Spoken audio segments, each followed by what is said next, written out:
first to the floor here. Pierce comes up with it. Hit the deck, first to the floor, making every big play for the Celtics today.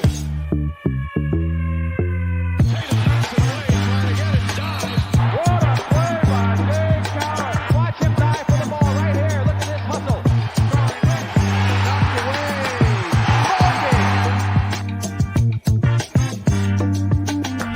Welcome into another episode of First to the Floor. Ben Vallis here. Thank you for joining us. Hope you're doing well. Coming up on the show, a quick recap of Game 5 before we get to our end of series awards. We've got a very Heat-centric edition of the Schadenfreude Report, and we'll wrap it up with a look at both potential matchups for round 2.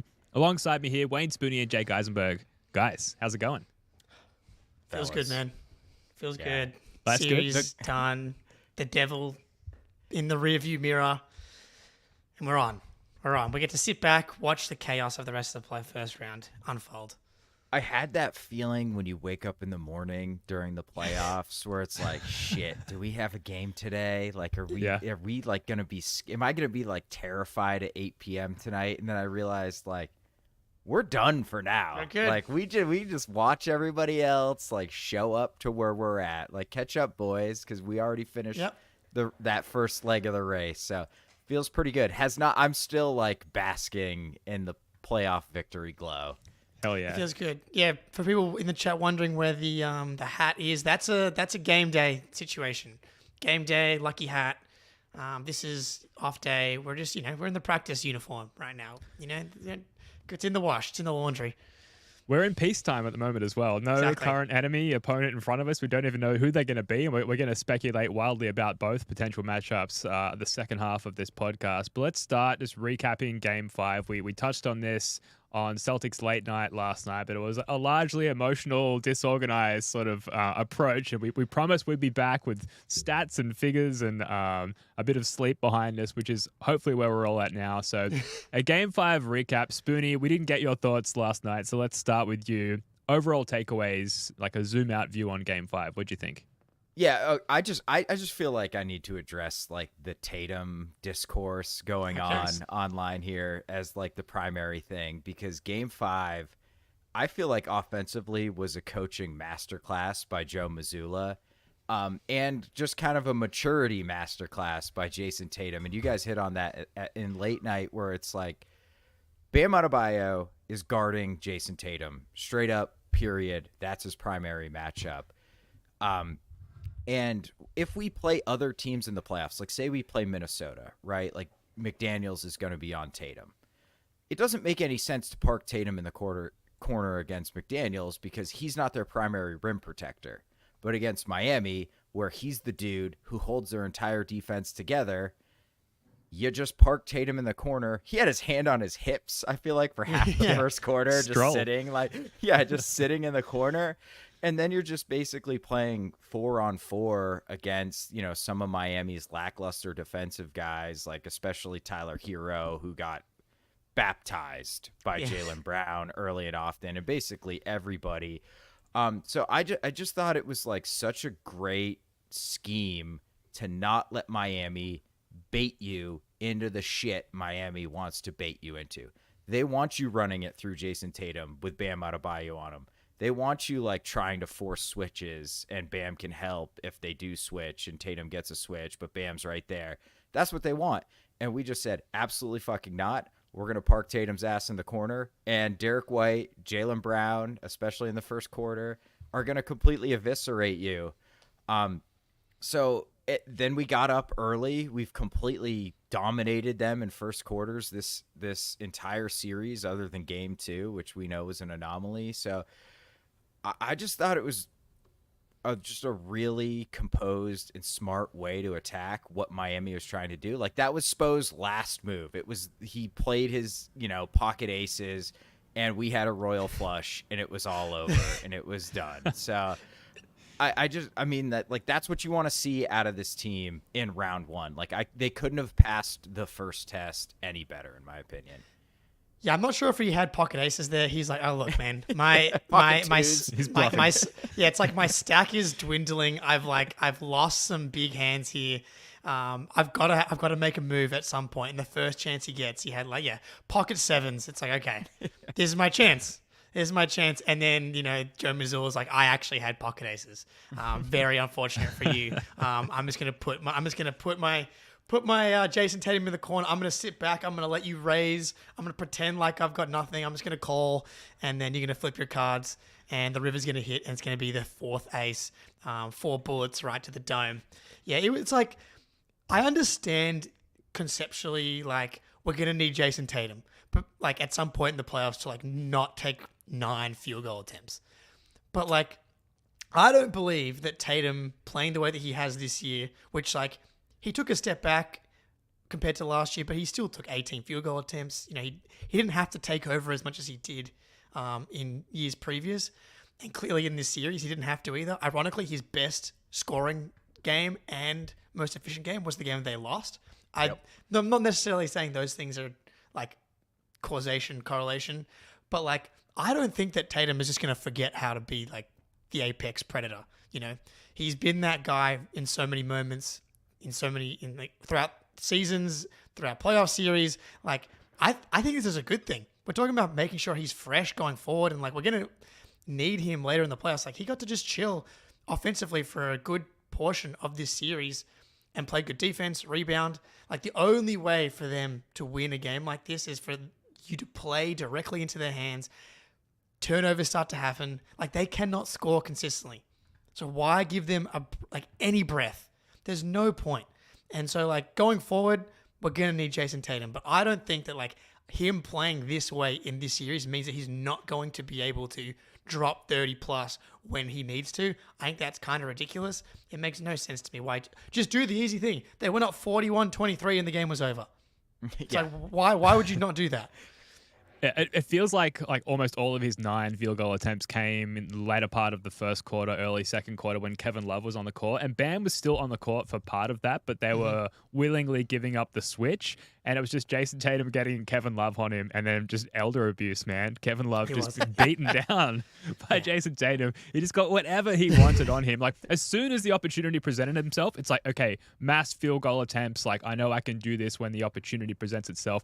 And this is testament to the maturity of Jason Tatum. And, maybe we'll get to it later in the Schadenfreude report, but a lot of the discourse around like Heat podcasts and media has been that like they don't believe in Jason Tatum as a true superstar, but his willingness to just like stand in the quarter practically out of bounds to allow the rest of the Celtics to cook is just a huge testament to his maturity and his willingness to go along with the game plan and the overall plan throughout the postseason, which is like ideally do whatever it takes, including essentially like not play at all on offense in order to put ourselves in the best position to win a chip, which is, as fans, like precisely what you want to see.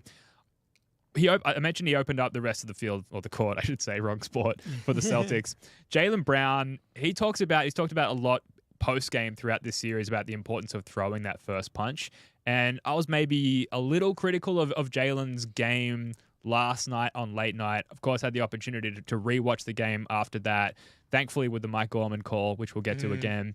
And Jaylen Brown was just such a heavy hitter early in the game that I think I've subsequently forgiven his turnovers later in the game just because of the importance of that first punch. Do you think there's something to that, Spoonie? Like, if we don't get out in front early, like that's a huge part of like ridding ourselves of the Heat devil magic. And I know we've been criticized as front runners as a team, but the importance of getting out early and getting out of the gates before the Heat even get a chance to tie their shoes is a hugely important factor. And Jaylen seems like he's been the catalyst for that a lot of this series.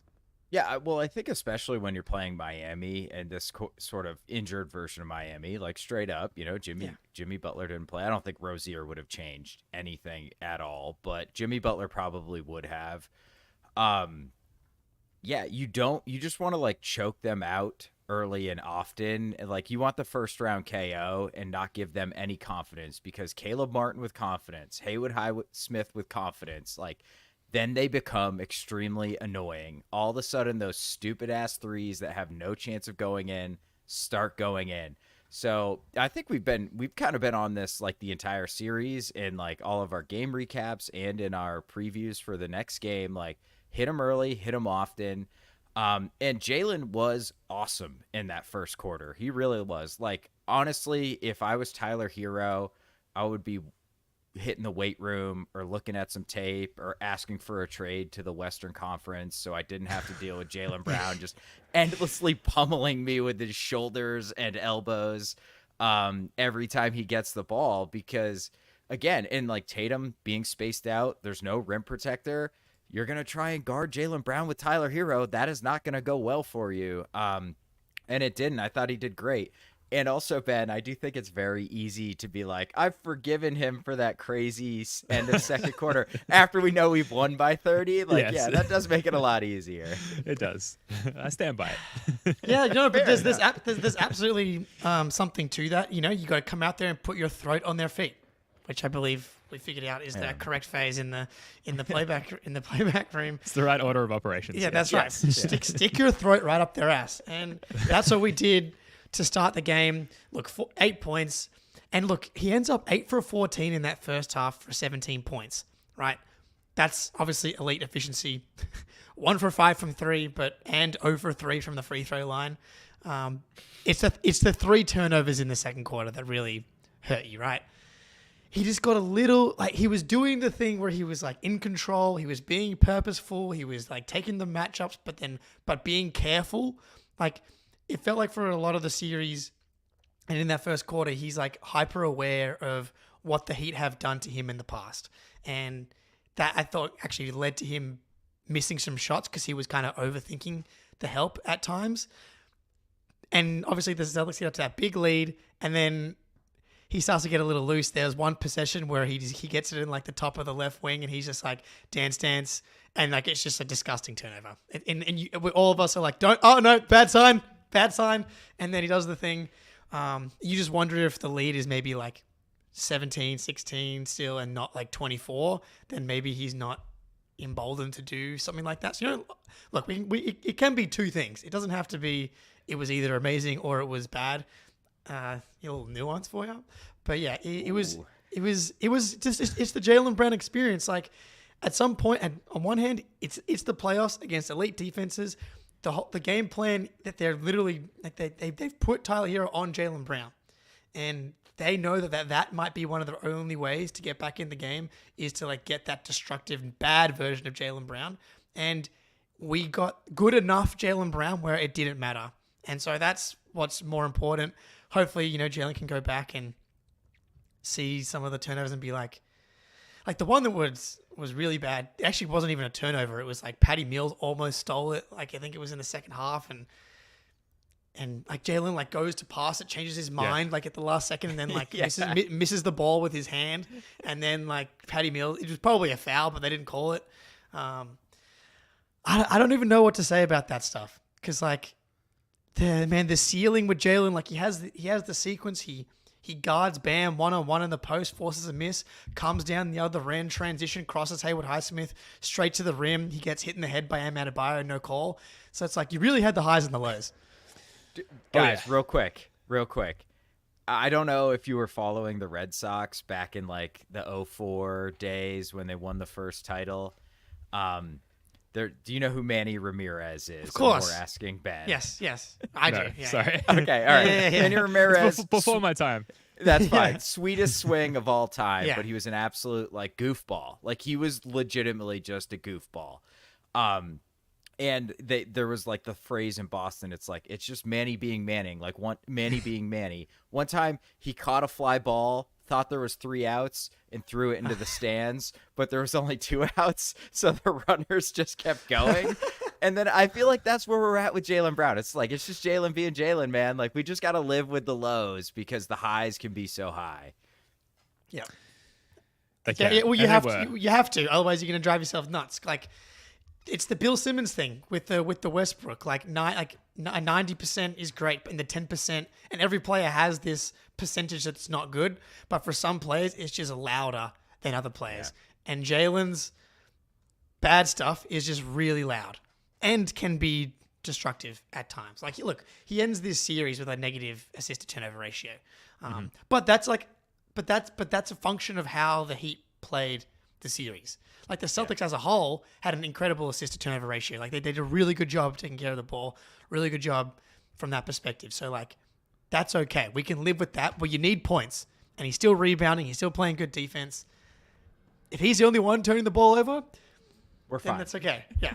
He's aware of it as well. Like, he acknowledged all of those issues in his many post-game interviews throughout the series, and then again sort of circled back on all of that, saying, there's a lot that I can do better. There's a lot that I will do better, I believe is what he said. So hopefully we can hold Jalen to that.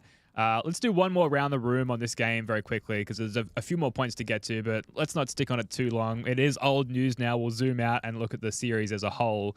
But Derek White, we would be remiss not to bring up the beautiful Chrome Dome, Derek White, who 8 of 13 in this one, 5 of 10 from beyond the arc. Excellent screen navigation. We're about to record our next underrated plays chapter edition segment, whatever you want to call it, after we wrap up this pod. And it's very, very Derek White heavy, suffice to say. Spoonie, I mean, what else? Like, did you learn anything new about Derek White in this one? Like, in one sense, it's just more of the same. Like, he's kind of, we know what to expect with Derek. But anytime he gets cooking like this, especially against a solid defense like Miami's, it's never not amazing, even though it shouldn't be surprising anymore. I just think the type of shots he was taking, like willing to take, is probably the biggest takeaway for me, because we all like, Derek White is obviously good enough, like, to make a layup, to make an open catch and shoot 3, but he was just so goddamn aggressive, like, anywhere he was on the floor. Like, we talked about that one mid-range jumper he had, I think, in game 3, where it was like, we needed that bucket. The Heat were kind of cutting it close, and he had Jovic on him, and it was not like a wide open mid-range jumper, and it was like 20 feet, and he just buried it. And, like, I feel like that's a shot he passes up any other time as an entire career. And he's just so bursting at the seams with confidence. Like, we are bursting at the seams with Derek White love. That he's anytime he steps foot within 30 feet of the basket, I'm now convinced Derek might just pull the trigger, because his jumper now, it's so fast, it's so smooth, and it looks so good out of his hand that he's just kind of turned into a different type of player at this point, which is always kind of what Spurs fans were saying. Like, he's inconsistent from 3, otherwise he's basically perfect. Well, now he's not inconsistent from 3, so now he's just perfect, period, at this point. So I think that's the biggest takeaway for me, is like, if he looks that confident against Miami, who, Jake, you've been harping on it, is like, even without Jimmy Butler, is an elite defense. What's he like? What if we play Indiana in the Eastern Conference Final? Yeah. He might go for 70. I don't know. I'm not putting anything out of the realm of possibility. Yeah, man, to round out the series in this way between game 4 and game 5 is huge, because I thought that we really needed him in game 2. Because, like, going back to the game plan of the Heat, it's like, we're going to try and stop Jalen and Jason. Like, those are the two guys we're really well practiced in slowing down, and Porzingis goes out, obviously, in game 4, and Derek steps up in both that game and this game, which I think is really, really important for the success of the Celtics going forward, especially in a non-Porzingis world. But even with Porzingis, like, Derek White being aggressive is so, so, so valuable on this team, because you have to assign resources to Tatum. You have to assign resources to Jalen. Like, if he's going to create advantages himself, and not just create advantages, but, like, shit on. Yeah, shit all over the everybody. Then they become unstoppable. Like, the version of Derek White that got all that All-Star buzz when he plays like he did last night is beautiful. And for him to now, like, fully be the guy that the Heat fans hate. Like, I saw multiple tweets about hopefully someone pays Derek White the max. This, like, people, like, without realizing that he's still got another year on the contract. Like, even if we know we cross that bridge when we get to it, but I'm going to be stunned if Derek White doesn't spend a few more years here. But, like, he fully has, like, entrenched himself as a Heat killer. There's nothing more I could ask for. Yeah, Heat killer, but the killer of any defense that throws all of its weight at limiting what the Jays do. And Derek White has become the world's leading expert at being there, right place, right time, to take advantage of that. And maybe we'll never know what it looks like, what a Derek White-led offense looks like when he is the subject of a defense's focus. Hopefully we'll never have to see what that looks like, because we'll just keep up what we've got going roster-wise currently. But, the Heat defense, they're top 5, I believe, regular season-wise. They were obviously pretty solid, at least early on in this series. And Derek White, just once he realized that the seas were parting for him, he didn't look back. I almost am disappointed when he doesn't just pull up and jack up that 3 because he's become so confident and so efficient in that shot. But he's so quick-footed. He has a very unique gait. He almost looks like he's sort of tiptoeing around the court on both ends. He's so fleet of foot, and so he's so easily can crack his defender off the dribble. And then the screen navigation on the other end, just as far as navigating human traffic on either end. He's so elite at that. And now the shot's coming along. I know we saw Eric in the chat, Eric Weiss saying imagine if we had this version of D White in 2022. We just didn't. It was not even close. And to the point where they were targeting him defensively. I was at game 4. I sat quite close to the Warriors bench, and I have this vivid flashback style memory of Klay Thompson backing down Derek White and posting him up and shooting over him and succeeding in that regularly. And that guy just does not exist anymore, thankfully. Yep. So we'll see how far that takes us. Luke Cornett, we have to mention, just as we wrap up our Game 5 talk here, which amazingly we've done 21 minutes on while attempting to do it quickly. But Luke Cornett, I do think he might appear in our end of series awards segment that we'll do in a minute. But he needed to hold up in the face of Kristaps Porzingis not being there. There was some concern if he'd be able to switch against the Heat guards. We didn't really see a lot of that in this one, but he was able to play Bam Adebayo straight up very effectively. Blocked his shot at one point in the post, Jake, and I think has left no doubt in our mind that Luke is the man for the job in terms of that backup big behind Al Horford now. Love to see it. For him to come out and be able to play 18 minutes and dominate. Plus 20 in the game. And everybody that's watching that game that's not a Celtics fan, even a good chunk of Celtics fans are expecting, this is not good. How are the Celtics going to manage a Luke Cornett, Bam Adebayo matchup? And people are going to find out that Luke Cornett figured out at some point in this season that he's 7'2" and relatively thick and is smart and knows where to be positionally. Is he Kelly Olynyk but better defensive, but actually good at defense? Because Kelly Olynyk was always an underrated defender, 7 foot, really sound positionally. Maybe it's just because he was also white and that's the guy that's popped into my head. But just a guy that easy comp. is underrated across the league because it's backup big man Celtics. Not everyone's locked in on the Luke Cornett minutes like we are. We're not everyone's doing divorce level Boston Celtics research throughout the season on Luke Cornett's rim protection. But for him to completely swallow up Bam Adebayo consistently in that game, that just feels not only us, but that has to feel the team and has to feel Luke with confidence going forward into the next series. There was a play where Bam was pump faked a 3 and Luke half Cornett contested it and we were in the playback no. And Bam drove hard on him and Luke recovered, stayed with him and contested really well and Bam missed the shot. And I was like, holy shit, who is this guy? And I almost feel like it dislodged Miami's offense completely because Bam was give me the ball.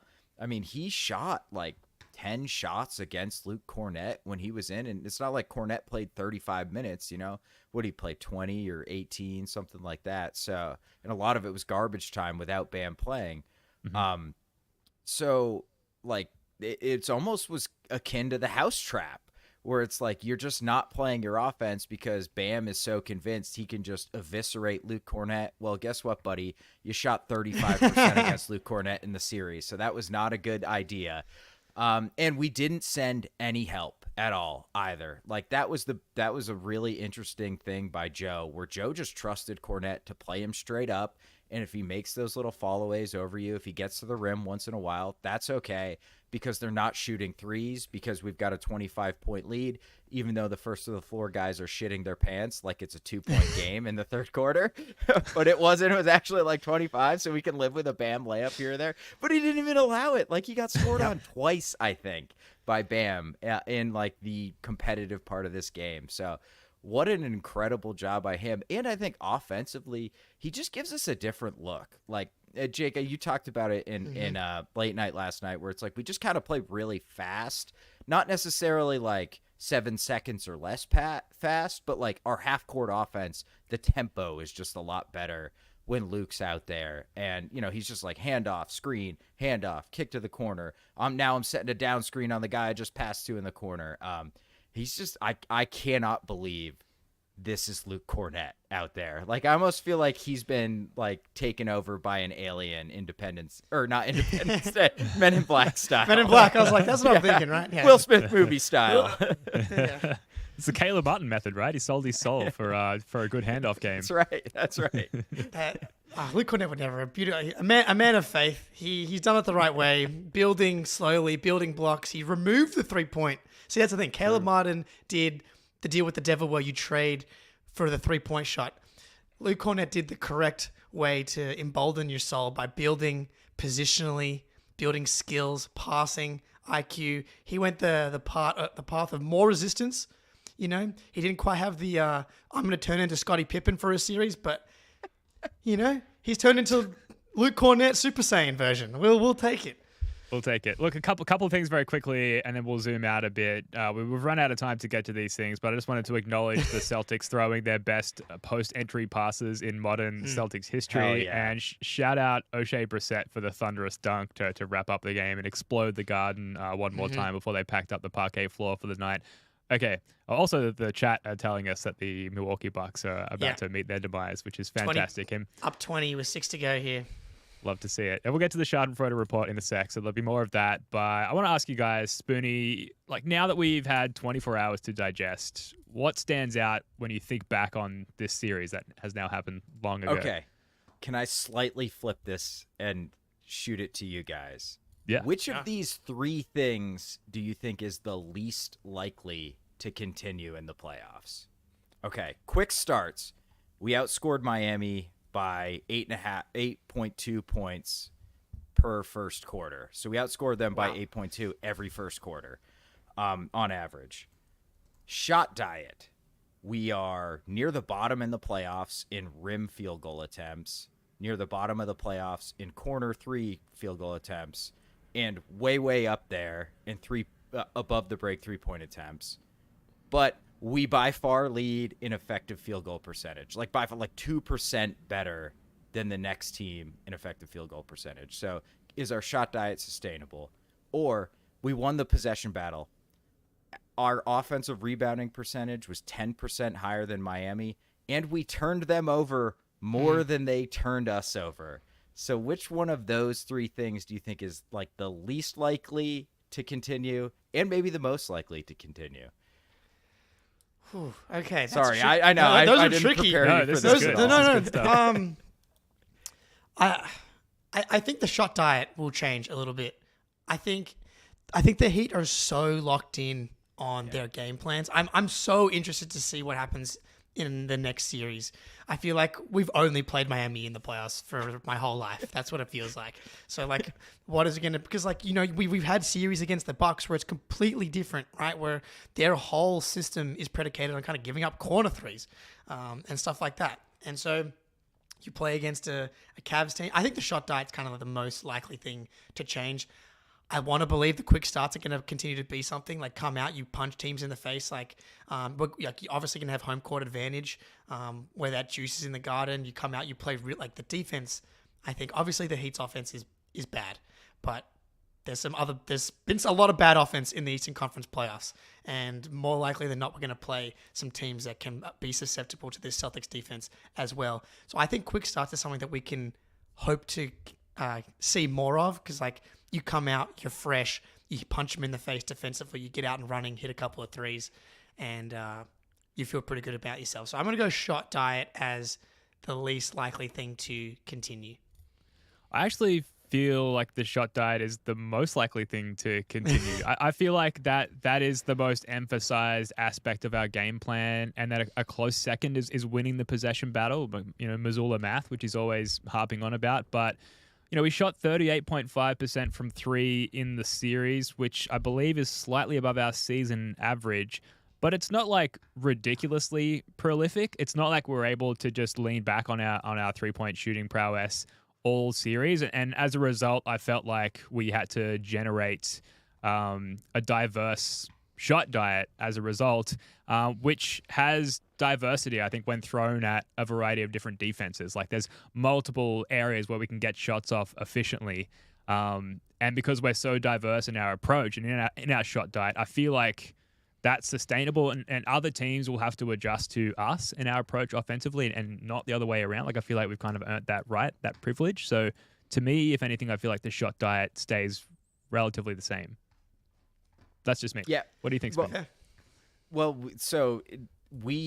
That is pretty similar to our shot diet in the regular season, but I think to Jake's point is like just overall, these are kind of matchup dependent too, right? Like if we play the Knicks, we probably won't win the possession battle against them, but our shot diet will probably change because I think we can stretch them out a little bit better than the Heat. But the Heat were just like, we're going to dare you to shoot above the break threes. And we were like, okay, we shot the most in the NBA and we shot like the third best percentage on them all season. So thank you. And we did it. And I think there will be teams who try to take the three away from us completely. Like I bet if we play the Magic, which is why I'm kind of a little bit afraid of them, they're going to just like dare us to drive on their length and finish at the rim. So I bet the shot diet will change against them. Cleveland, though, they probably won't do that. And we'll probably be able to generate a bunch of corner threes against Cleveland because they're going to park two big men near the rim and the corner three is just going to be there. So, but if I had to pick, I don't know. I think I would say the most likely to change is I think we'll lose the possession battle in the next series. Okay. And I think we're going to keep up the quick starts just because like this team seems so motivated and so locked in. And like, they just came out like, if you can beat the shit out of Miami early, you can beat the shit out of any team early because they're the most intense. They're, Heat culture, blah, blah, blah, fucking fuck off Miami, but like that's their thing. Losers.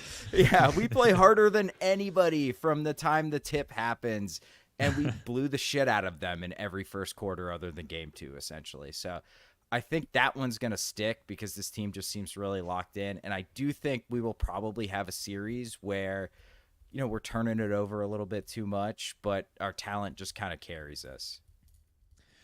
I hope, just talking about things that stand out after this series, I hope something that does continue is just this maturity in like game 5. I think we're all a little bit worried that they might not have the maturity to just close out the series in 5 and we'd end up going back down to Miami. And it was one of the first data points where you start to believe, in the regular season, it was like, this is great, but like show me it in the playoffs. And the way they wrapped it up in game 5 was one of those initial data points where you're like, okay, this is you showing it in the playoffs, the maturity to close that series out in 5. And I just hope that they can uphold that newfound maturity as the playoffs continue. I think they will. But it was certainly a standout to me after game 5 and looking back on this series. So it's a great question, Spoonie. We should circle back after a couple of games and see what has stuck there. We are going to come back in a moment and do our end of series awards, but first here's a quick word from our sponsor, Prize Picks. Prize Picks is America's #1 fantasy sports app with more than 3 million members. It is the easiest and most exciting way to get in on the action while you watch your favorite sports and players. You just pick more or less on 2 or more player stats and watch the winnings roll in. March is over, but the biggest moments of college basketball tip off in the month of April. Be a part of the action on Prize Picks for both men's and women's college basketball. And get in on the playoff action and win up to 100 times your money on Prize Picks as you and the world's best players take the game to a new level during basketball's postseason. You can even make the play-in rounds seem interesting since we all know the Celtics won't be there. Quick withdrawals, easy gameplay, an enormous selection of players and stat types are what make Prize Picks the #1 fantasy sports app. Personally, I'm looking at Derek White more on points because they are criminally low, and we all know Derek White is going to come up big in the postseason. So download the app today and use code CLNS for a first deposit match up to $100. Download the app today and use code CLNS for a first deposit match up to $100. That's right. Download the Prize Picks app, use that code CLNS, get the $100 first deposit match, and supplement your hoops viewing, watching experience. It's a lot of fun. End of series awards. Let's just kick it off with the MVP, which is typically, in theory, an easy award to assign. it was a very team-based approach to wrap up this series in 5, and thus it's not as simple as just being like JT is the best player, therefore JT is the MVP. Spoonie, who's your MVP of the series? I get it. I get it as a team-based, and I think you're right. Like, my MVP didn't lead the team in scoring, but it's got to be friggin' Derek White, right? Like, come on, man. He was awesome. He was so good. He was second in scoring average, I think, like 22. Absurd efficiency. I think he's shooting like 70% at the rim and over 40% from 3. And he was awesome defensively too. So for me, I think it's kind of maybe not an easy call, but Derek White for me is the MVP of the series for sure. 48% from 3. I'll just 48. Yeah, no Jake. big deal. Yeah. Almost 50. Yeah, easy, like almost 60, 50, 90 guy. He should be shooting the fucking technical free throws. It's going to be not that it was really a problem, the technical free throws, but he should be. Is it like I'm the Derek White guy? We know this. Big fan, Mr. Derek White. Do we have the photo right here? No, we don't. That's in the late night of me in the bathtub with the mistress. That's a late night option. He was incredible. I wanted more from Derek White in game 2. I think that he could have been the difference between that game being like this series being a sweep. And Shane Young just tweeted this a little while ago. The Celtics had a plus 20.3 net rating in the 365 possessions Jason Tatum was on the floor in the first round. They were dead even in the 102 possessions he sat on the bench. Like, he didn't take the most shots. He didn't have the best efficiency, but we're back to when he's on the court, the Celtics are unstoppable, and when he goes to the bench, they're good. And I think just for that reason, I have to go back to Tatum. I thought defensively he was still excellent. Rebounding wise, he was still fantastic. So I'm going with Tatum. He still is the guy. And like that mentality, that willingness to sacrifice, I don't even call it sacrifice at this point, just to like play the way that's going to guarantee we get out of this series in 5. He sees all the shit on Twitter. People comparing him to Paolo now because he didn't take 20 plus shots a game. That's a captain's knock. That's what we got from that series. Give me Tatum. Yeah, it's hard to deny Tatum and the sacrifices, which has been the theme since training camp, were never more prominent than Tatum in this series. We just talked about it through the lens of Game 5. However, I'm an emotional person. We react emotionally to all of these things. It's the backbone of the show. And the emotional tide started to swing in Game 3 after the hellishness of the 2-day break after Game 2, and we talked about it last night. But the Heat have the theoretical is where my tongue was twisted approach of how to beat the Celtics. They've got the blueprint. You could see it played out in front of you how we might lose this series. And then as the tides turn and we go down to Miami, we win Game 3. That's around that juncture where Derek White starts to really assert himself in this series. And therefore, I feel like Derek White kind of saved us, even though that's ridiculous, because even without White and evidently even without Porzingis, like we would have won this series, Derek White just choosing to turn it up to 11 in the face of the defense shifting towards the Jays is kind of what made it potentially a close series to just an absolute whitewash and a gentleman's sweep in the end. So therefore, I have to award Derek White the MVP. But Tatum, very deserving. Very deserving.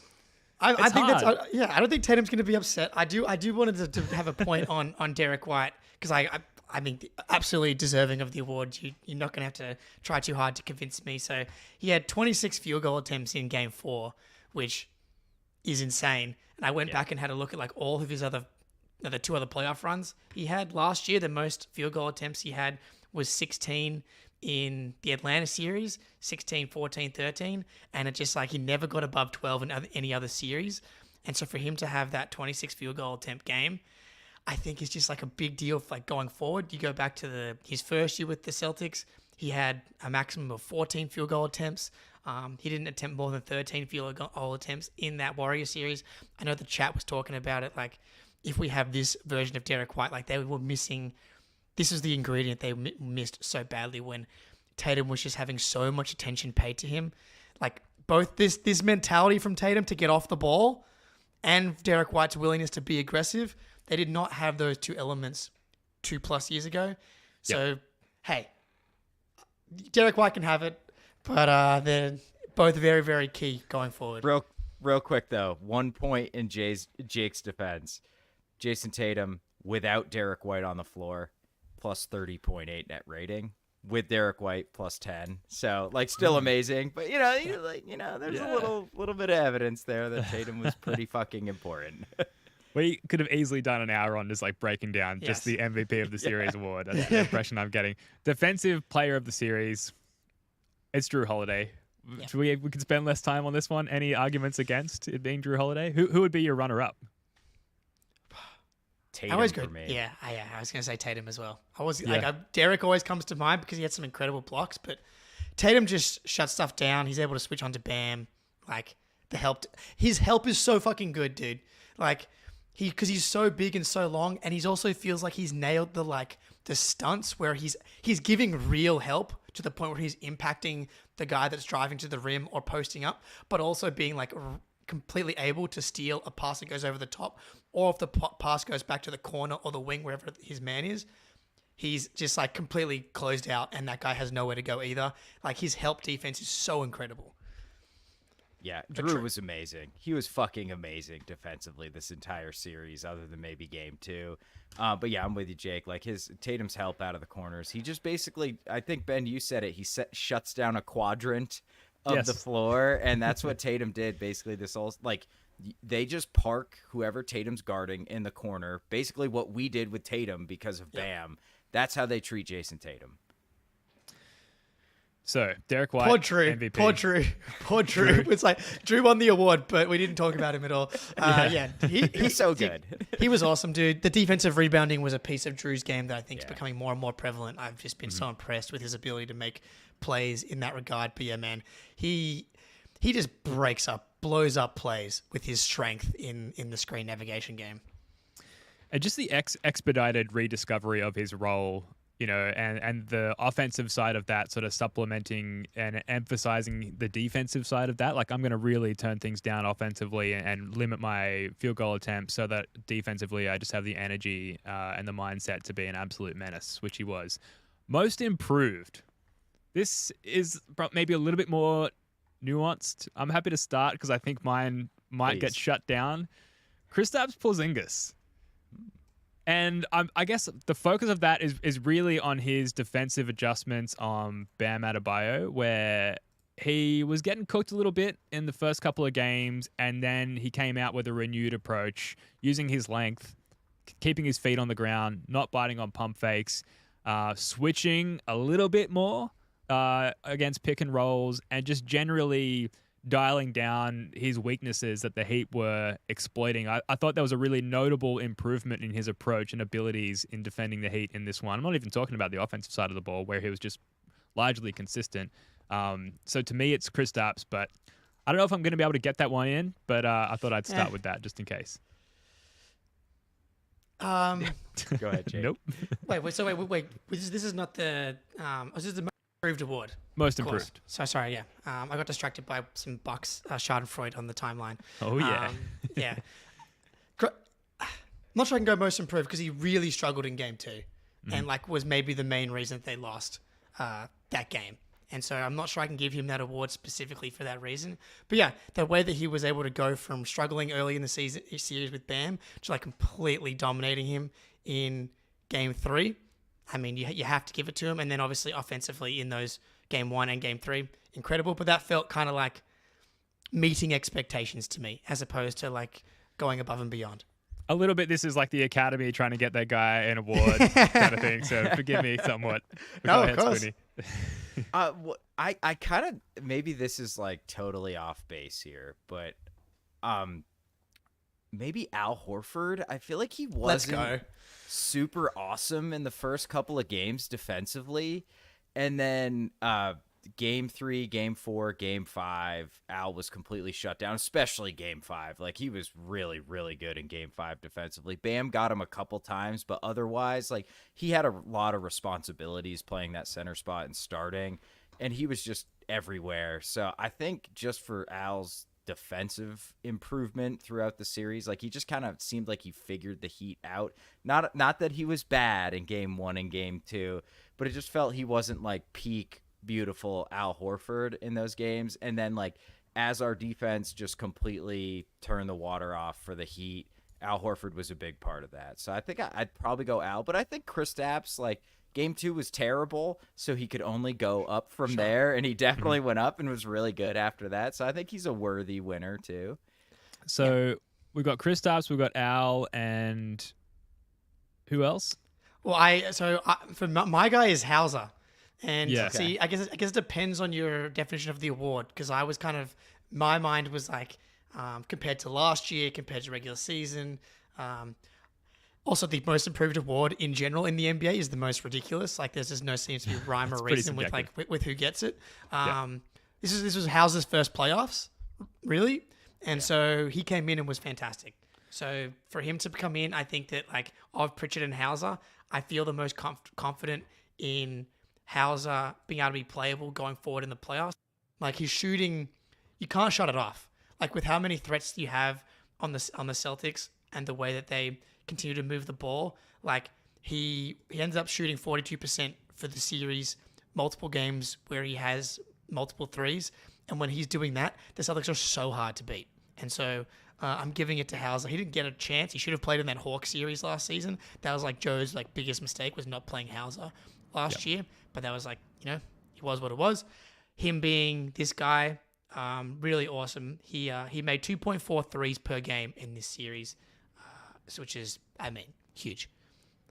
And defended pretty well for the most part, despite the Heat targeting him, which we've discussed. But yeah, okay, you've got my vote on Hauser. I can come over to Hauser Island and step off the vessel that is Kristaps Porzingis. What do you think, Spoonie? Yeah, I mean, and especially I feel like Game 5 was his best game. So makes sense if we're kind of evaluating it on that way too. But yeah, I think we were legitimately worried about his defense. And I thought he had some moments where he looked a little shaky defensively. But for the most part, it's not like what we saw with Tyler Hero in Game 5, where it's just like endlessly attacking him. That was not the case with Hauser. Like, it didn't matter who they threw at him. Like, he held up. So yeah, hell yeah, man. All three of these guys can win the award as far as I'm concerned. But yeah, Hauser's great, dude. Like, he was really good, and the Heat are smart about attacking bad defenders, and he held up. One of the most difficult things about the show is who wins our silly arbitrary awards at the end of seasons and series. Speaking of, I've got three more very quickly. The sixth man of the series, I guess I'll throw some nominees out there. Al Horford, who was legitimately the sixth man, and one of the biggest asks of any sixth man is to be ready to step in a starter role if someone does go out injured. He was great off the bench initially. He was obviously fantastic starting when KP went out. He's probably got my vote. Hauser, I think, a good runner-up. Pritchard was good in stints, but I don't think consistent enough to really be up for this award. And then really no one else came off the bench. That was our rotation. So between Horford and Hauser, I got to go with Horford, sixth man of the series. Jake, Spoonie, what do you think?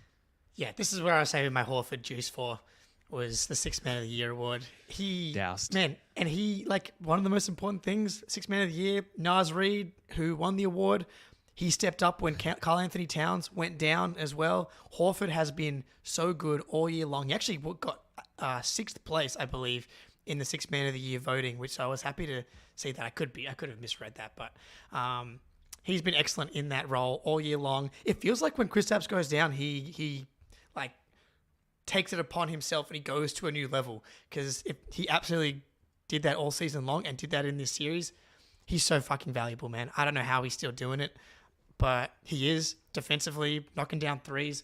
What did he end up shooting from three in this series? Ends up 40% from three in the series. Didn't take a ton. Ended up 3-point attempts per game here, but that's fine. That probably goes up a little bit as the minutes start to creep up. And the fact that he's still fresh going forward, he's just... And he was awesome in Game 1 early too.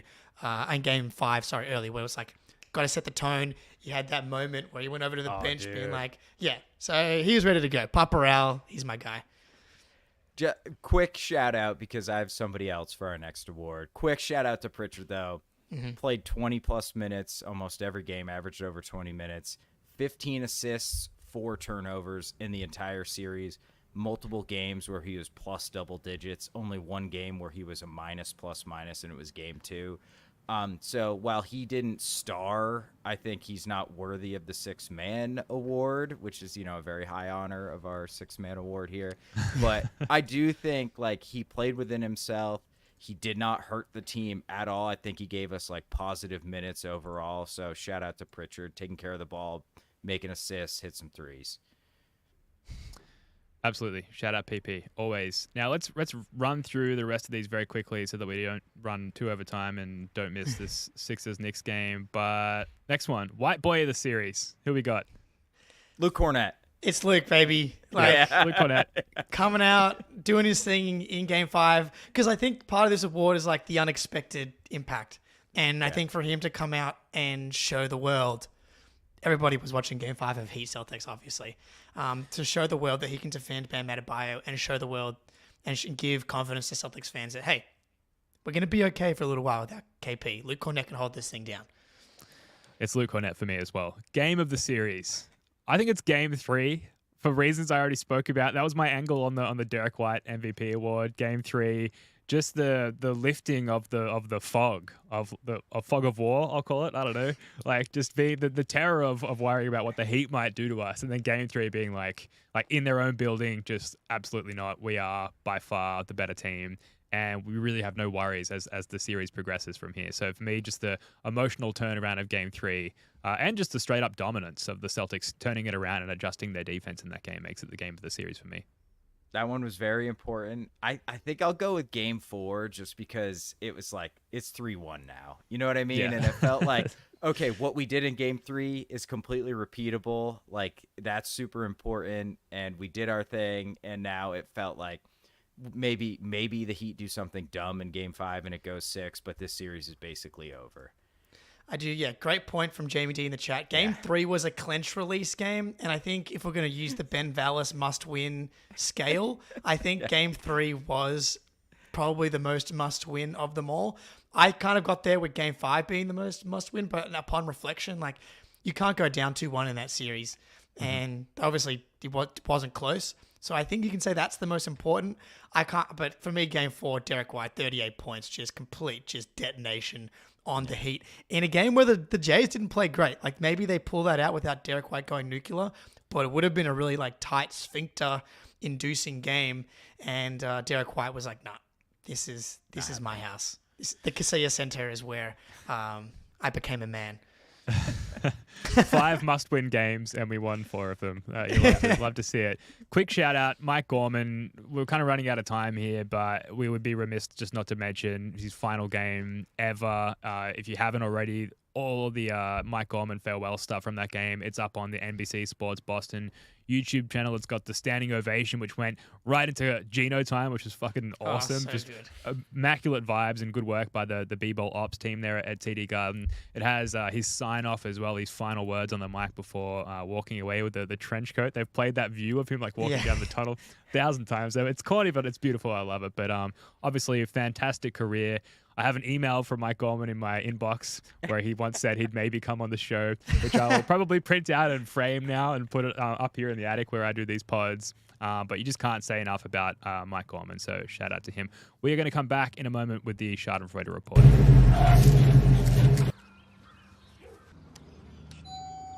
Sarah, I cannot believe.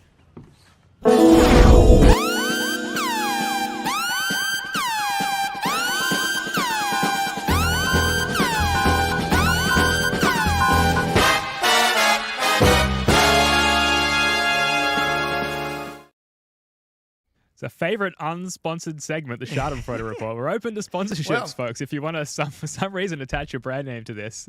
Sponsored by Murd and Eric in Ekich in the chat here. Love the show. Hello from Perth, Australia. Hello indeed. The newest sponsor of the Schadenfreude Report. Great timing. Thank you, Murden. Sponsored by Murden. Yeah.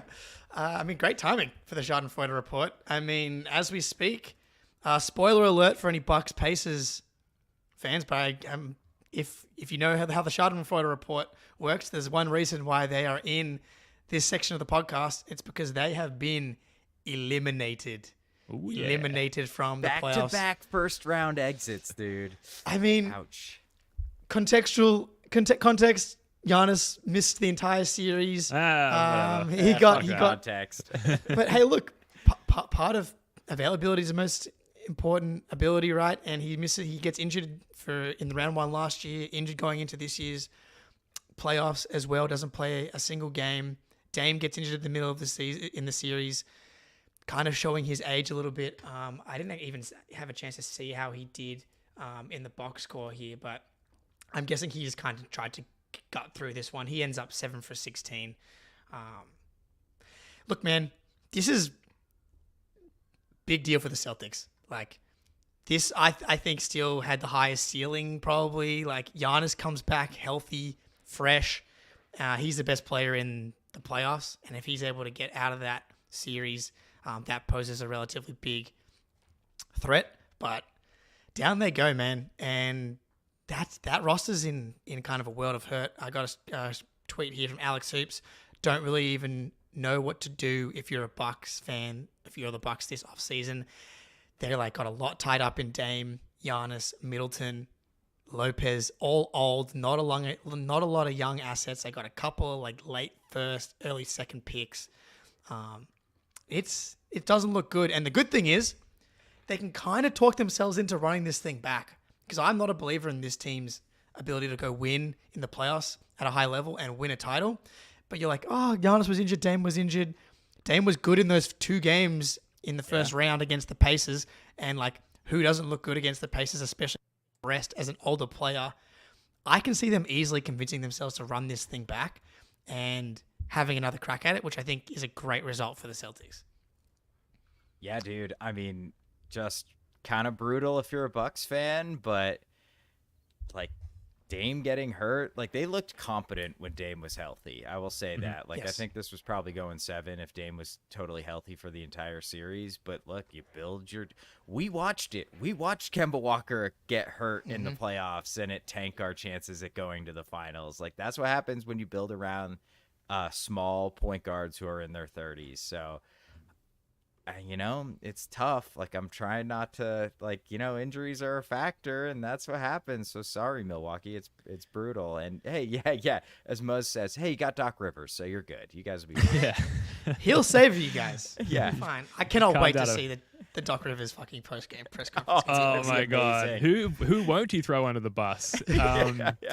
The real Schadenfreude comes from, like, whenever we played the Bucks throughout the regular season, whether it was win or loss, their fans would always be, in our live chat here in our comments saying, like, when it comes to the postseason, it's going to be all Bucks. We're going to absolutely decimate you guys in the postseason. Meanwhile, couldn't even get past the first fucking round. So shut the fuck up. Now, Twitter is going on about something that happened with Pat Bev. I've downloaded and then uploaded to our StreamYard here the video of whatever happened here with Pat Bev. I have no idea what this is, but let's just play it and see.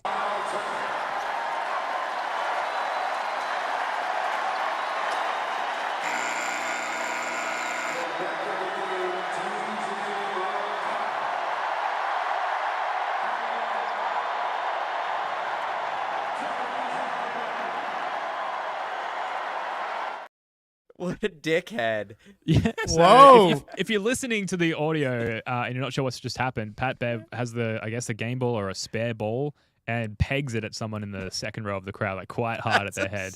Very hard. Yeah, dude. He likes to talk a lot of shit.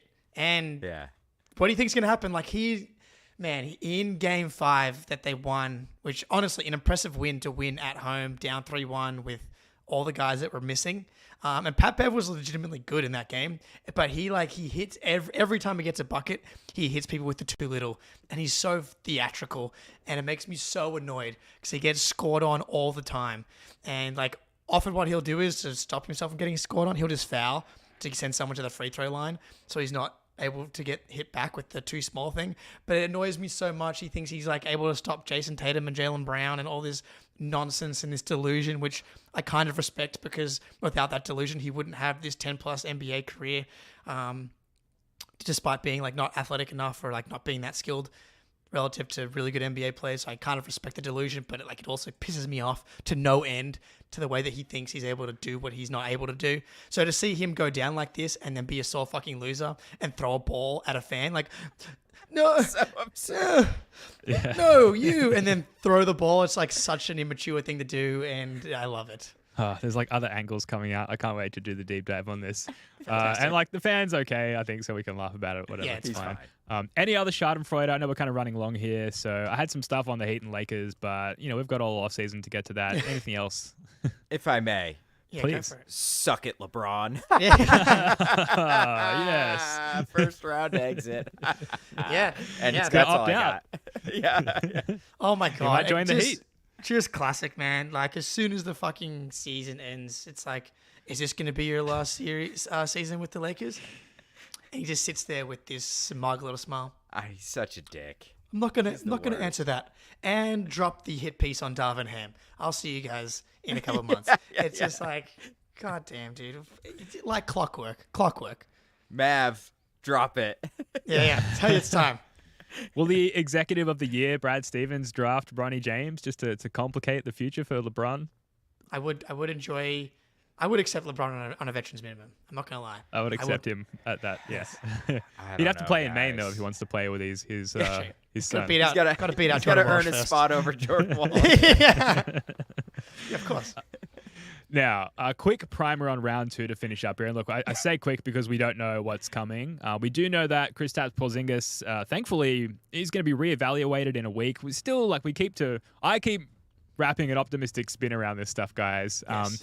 Because I feel like if they knew that it was going to be a long-term thing, we would hopefully know that as well by now as well. I guess they don't know. And so they're just going to reevaluate him in a week and hope for the best. And we'll do the same in the meantime as well. But suffice to say, we're going to enter the second round without KP. Spoonie, what's the quick argument for and against both the Magic and the Cavs, the series which I'm calling Magic the Cavering? Okay. As a big Magic player, I really appreciate that too. So I think Magic can't fucking score. So you think like, even though their defense is elite, we'll be able to outscore them. Cavs, I don't know what that team is anymore, dude. Like they have zero identity, but Donovan Mitchell's the best offensive player between those two teams. Their defense is like, to me, just regular season stuff. Like you can't play two bigs like that. We'll be able to spread them out. I think we'll be able to attack them. Garland, almost feels unplayable against the Celtics to me. Like you hide him on Drew will just post his ass up. So I guess I'm kind of talking myself into I'd rather see the Cavs, but I do think like the Magic, man, they cannot shoot at all, period. Some of their guys are under 20% from three in the first round of the playoffs. So I think that's the big difference is like the best unit of either of those teams is the Magic defense. Cavs a little more balanced team, but I don't know. We'll see. I think that it's great that we're in this spot. Like both of these teams to get in the second round, like we should feel pretty comfortable and confident going into either matchup. For me, guiding philosophy, I've said it a million times, having an elite defense can make the Celtics kind of fall into their worst habits. The Magic defense is even better than the Heat defense. I do think from a coaching perspective, obviously, not as good as Spoelstra.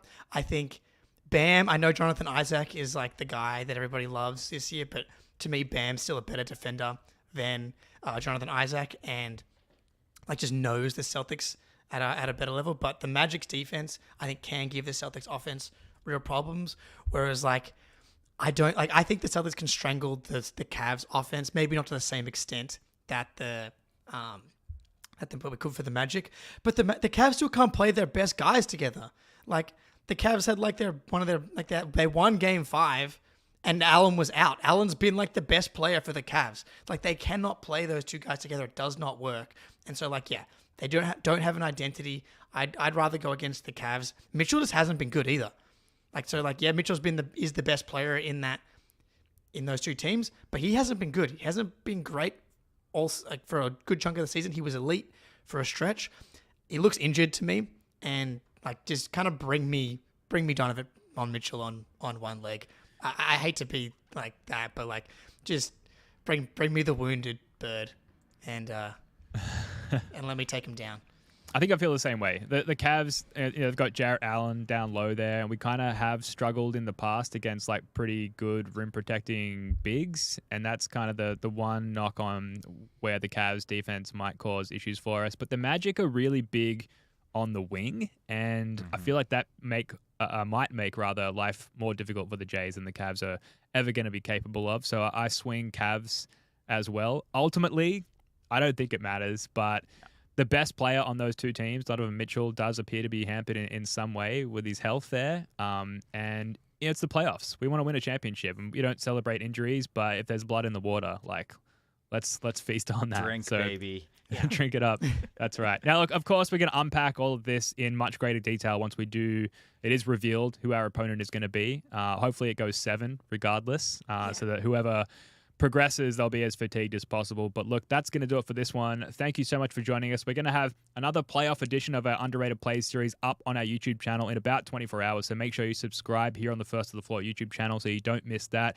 And we'll be back with another pod in a couple of days. Spoonie, Jake, love your work, guys. Until next time, go Celtics. I love the Celtics!